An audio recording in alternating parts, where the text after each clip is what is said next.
Hey, welcome everybody to 9.2, Graphing Simple Rational Functions.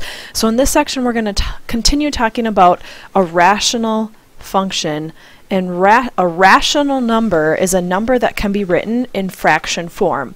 A few examples are the number 4 could be written as 4 over 1. The number 3/2 is in fraction form already. In general, a rational function, here's the official way we're going to say it. Our function f of x stands for our function is going to be this equation p of x divided by this equation q of x. So p of x over q of x, and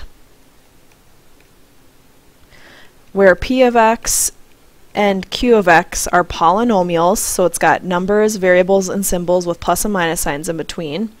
Where p of x and q of x are polynomials, and q of x is not equal to 0.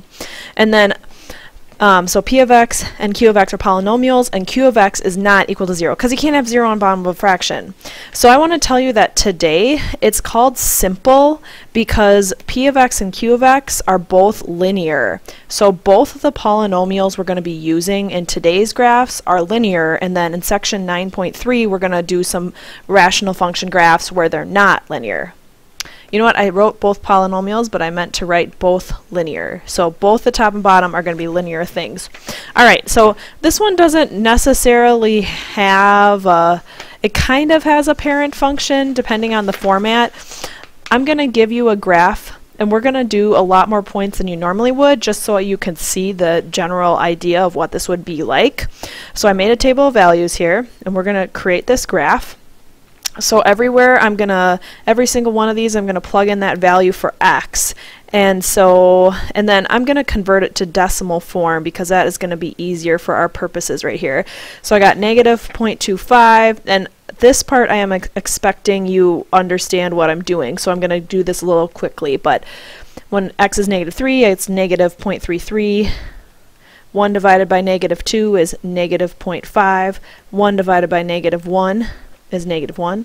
1 divided by negative a half is negative 2. 1 divided by 0, undefined. 1 divided by 1/2 is 2. And then the rest of these are going to follow this pattern, just what we had before, only positive now. Alright, when I graph this, just do the best you can, but negative 4, 1, 2, 3, 4, negative 0.25, then negative 0.33, negative a half, negative 1, negative 2, and then the other side looks something like this. And notice that this section was undefined right here when x was 0. What's actually going to happen is that undefined part gives us a vertical asymptote. So it's hard to tell because my grid lines are so thick, but what's happening is I actually have two pieces of graph with an asymptote in the middle. I'm going to pause, give you some time to get that written down. And there is also actually a horizontal asymptote going on. So note there is a vertical asymptote. And remember, an asymptote is a line that the graph gets really, really, really close to but never touches. There's a vertical asymptote at the equation of the line x equals 0, and there is a horizontal asymptote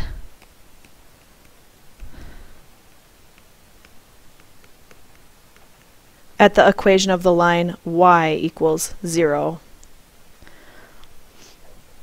A few things that you need to know. This graph is called a parabola, or hyperbola, sorry, hyperbola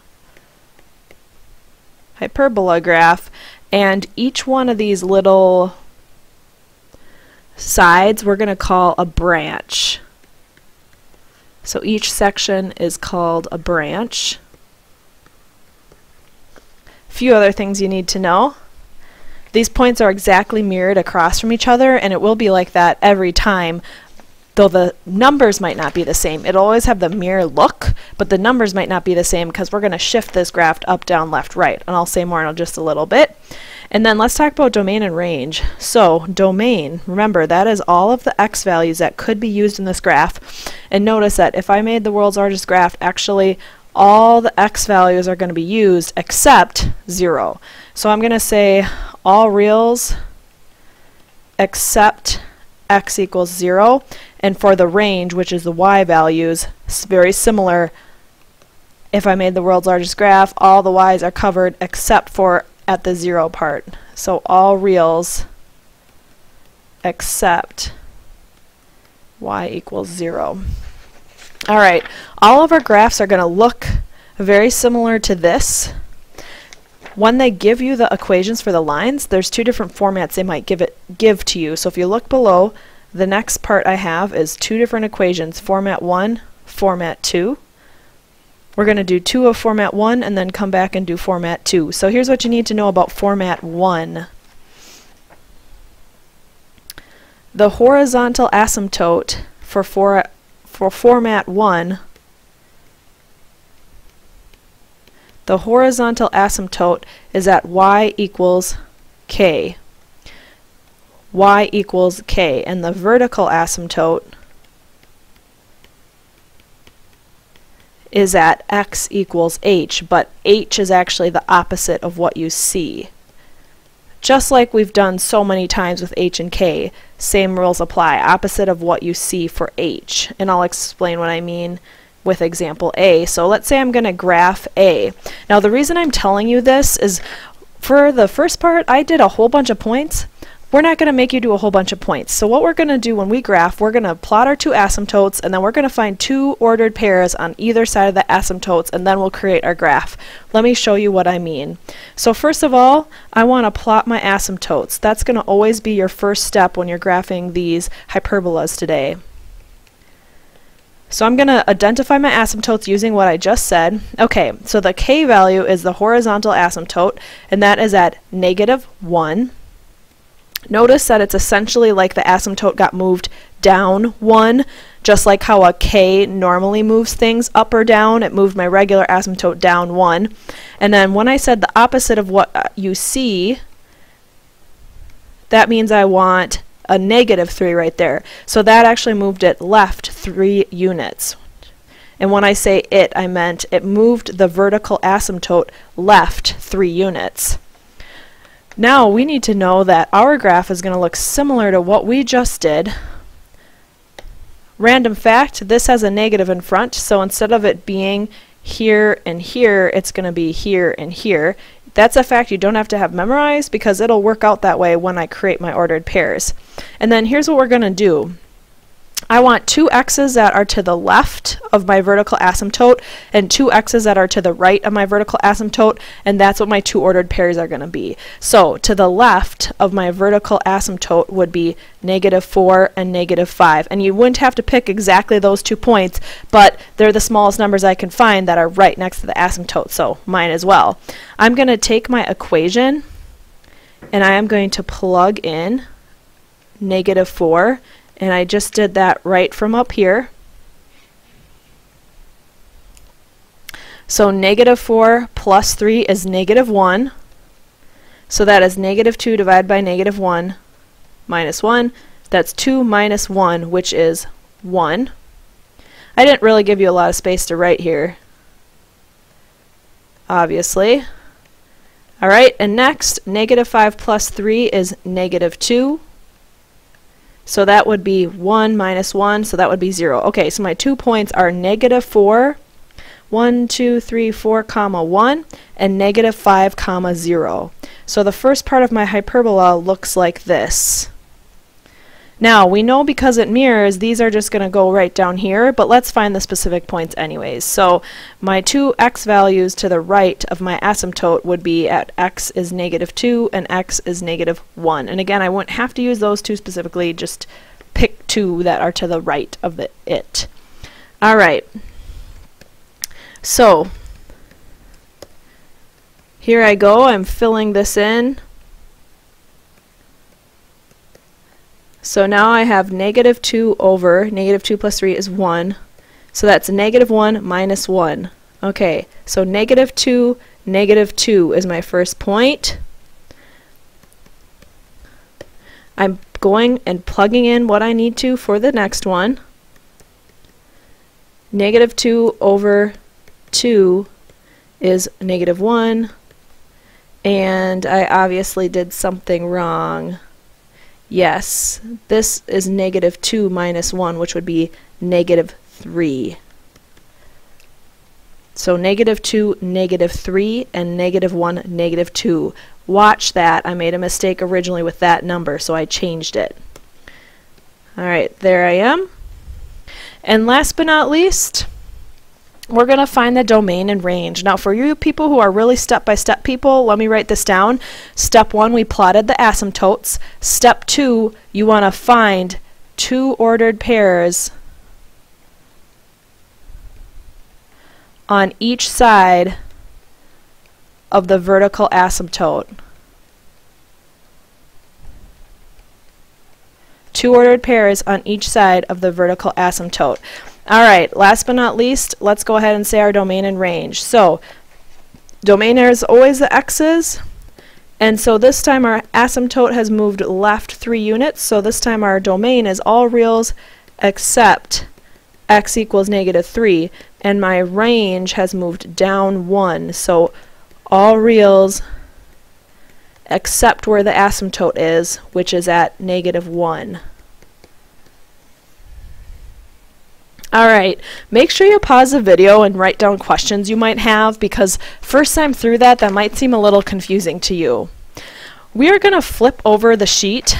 You may notice I put one of each type on the front. So flip over your sheet and go to example C. That's what we're going to do next.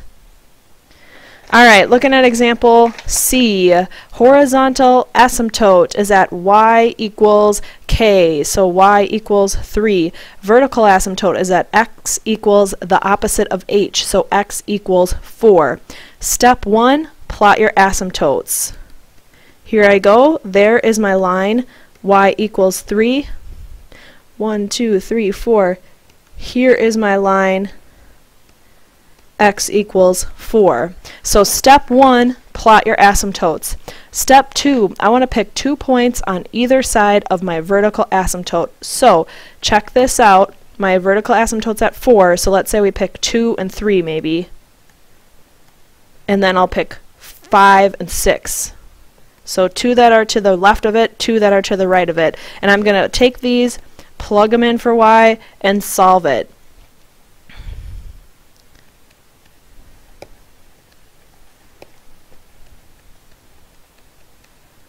Alright, 2 minus 4 is negative 2. Negative 1 divided by negative 2 is 1/2. Plus 3 is 3.5. So my first dot is 2, 3.5. And at this point, I would like you to pause the video and fill in the rest of the chart. And when you unpause, I will have it all showing.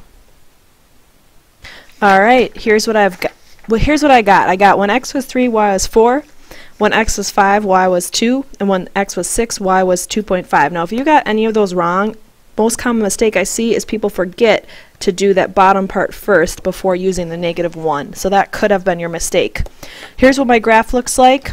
My domain then is all reals except my vertical asymptote, and my range is all reals except my horizontal asymptote. Tune into the next video to hear the other type of graph and to do some practice with E and F. Thanks for listening. Hey, welcome everybody to 9.2 Part 2. So we are now back to the front side of your worksheet, and I'm going to talk about the other format that you might get for your graphs today. And now remember, each one has a polynomial on top, a polynomial on bottom, and in this situation, because we're doing the simple ones, they're still both going to be linear. But when you divide them, that's when you get that hyperbola. Alright, so here's what you need to know for this one. The horizontal asymptote for this format is going to be the line y equals a over c. Y equals a over c. And a and c are representing the coefficients of the x. Remember, coefficient means the number in front. And it could be a 1, so watch out for that. The vertical asymptote is at the x value,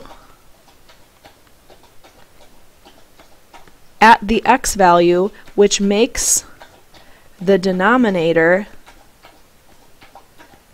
equal to 0. The x value which makes the denominator equal to 0. And actually, that's what we did for the other graph too. It's just because x was always by itself for this other graph, when I picked, like for example A, I had x, my vertical asymptote was at x equals -3. When I put that in, it does make it 0 on bottom, but because x was by itself, that was just a shortcut saying that it was just h. So essentially what I'm saying is, to find the vertical asymptote for this one, we actually have to do some work. We have to set the bottom equal to 0 and then solve it. Let me show you what I mean with example B. Alright, so my steps are going to be the same as I did for format 1. Step 1, plot the asymptote. Step 2, find two ordered pairs on each side. So the only thing different with this format of graphing is how I find the asymptotes. So again, the horizontal asymptote is A over C. And if there's no number in front of the x, it's like a 1. So my horizontal asymptote this time is at 1/2. Then, to find the vertical asymptote, here's what I mean. I got to figure out what value will make 2x minus 4 0. So I take 2x minus 4, set it equal to 0, and solve it. And some of you might be able to do this in your head when you do these. Alright, add 4 to both sides. Divide by 2. Alright, x equals 2. And now let's just really double check. If I plug a 2 in here, will it make it 0 on bottom is the question. Yes, because 2 times 2 is 4, 4 minus 4 is 0. Okay, check. So I've got my two asymptotes, and that's the only part that's different from what we did before. Now I'm going to graph them. So x is at 2, and y is at 1/2. And you will notice when you do these graphs, you will often get decimals and fractions and things like that. The points won't always be as super nice. So I would recommend still using whole numbers for x's, so you might have to go a little further on either side to get your two values. But I'm still going to do 2 x's on the right, 2 x's on the left, and then I'm going to plug it in to find what the y value is. So on the left of this, let's see, I could do 1 and 0. So when x is 1, I'm going to take my equation and plug it in. When x is 1, here's what it looks like. And remember, I have to do the top separately and the bottom separately. So 1 plus 1 is 2. 2 minus 4 is -2. So that answer is -1. So 1 comma -1 is the first point. Next I'm going to have x is 0. So 0 plus 1, 2 times 0 minus 4. 0 plus 1 on top, 2 times 0 minus 4 on bottom. And again, I'm just every single time plugging in whatever x value it is. Alright, so now on top, 0 plus 1 is 1. 2 times 0 is 0, so 0 minus 4. So 1 -1/4, basically. 0 comma -1/4. There, that kind of makes sense. So that makes that first part of my parabola there. Sorry, I said parabola. I meant to say hyperbola. Alright, I found my 2 points to the left of the vertical asymptote. Now I need to find 2 points to the right of the vertical asymptote. Let's use x is 3 and x is 4. If you got the hang of this, you can fast forward a little bit, but I'm just going to, again, plug in the x value and solve it. So now 3 plus 1, 2 times 3 minus 4, and here 4 plus 1, 2 times 4 minus 4.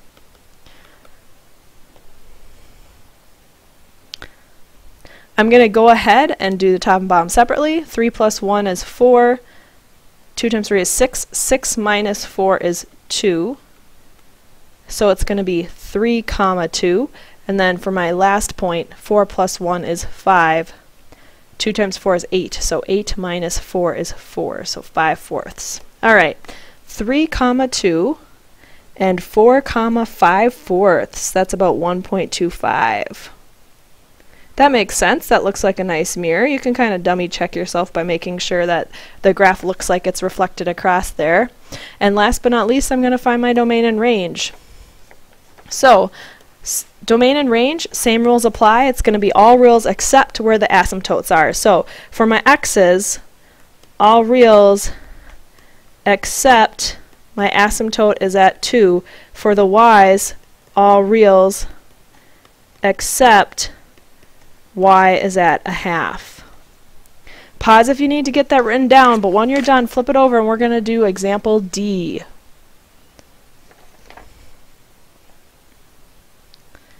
Alright, so same step by step we did earlier. Step 1, let's find our asymptotes. Feel free to flip back to the front and look at the rules again, because I bet after one example you probably don't have them memorized yet.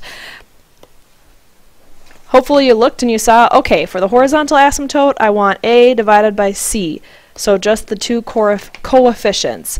So y equals 1 over 3 in this situation.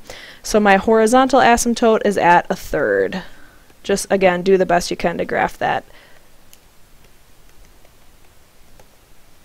Alright, my vertical asymptote is whatever value makes it 0 on bottom. So I can take that and set it equal to 0 and solve it if I need to. Subtract 3 from both sides. Divide by 3. Okay, x is -1. So that means that my vertical asymptote is at -1. I'm drawing that in. There we go. Alright, and I'm going to choose then 2 points on either side of -1. So let's say maybe -2 and -3 and 0 and 1. I would like you to, on your own right now, pause and find all the y values. And let me just quick demo again. Remember, I'm just taking the equation up here, but I'm going to plug in my x value where I see x's. Everything else is as according to the formula. And don't forget, when you do this, you want to do the top together and the bottom together. Alright, then pause, and when you unpause, I will have the answer showing for this. Welcome, you have unpaused, and so you're looking at the answer here. Here's what I got. Again, if you're going to get decimals, so you're going to have to just be careful about how you squeeze that in there. For the domain, your answer should be all reals except x equals -1, and the range is all reals except y equals 1/3. Again, write down questions if you have them. There's 2 more examples here, and this is your opportunity now to see if you understand what you're doing or not for this. So this is going to be a situation for E and F. I'm going to have you pause it, unpause, and I'll show the answers, and then if you have more questions on it, we can go over these in class. But pause the video, try them, and when you unpause, I'll have the answers showing for the whole thing, including the domain and range. So find the domain and range too. See if you can do the whole problem on your own. Alright, go ahead and check your work. I'll give you a few seconds and then I'll scroll down and show domain and range. While you're looking at this, 2 things I want to comment on. First, notice example E, there was no h value, so it was a 0 then. In example F, it got really tight here because I had 2/3 and then 2/5 and 0 all supposed to be graphed right here. So if my graph was a little bit more exact, actually 2/3 would be a little higher and then these would both be below that. There we go. Alright, here's our domain and range. Again, please write down your questions and we'll go over these more in class if needed. Thanks for listening.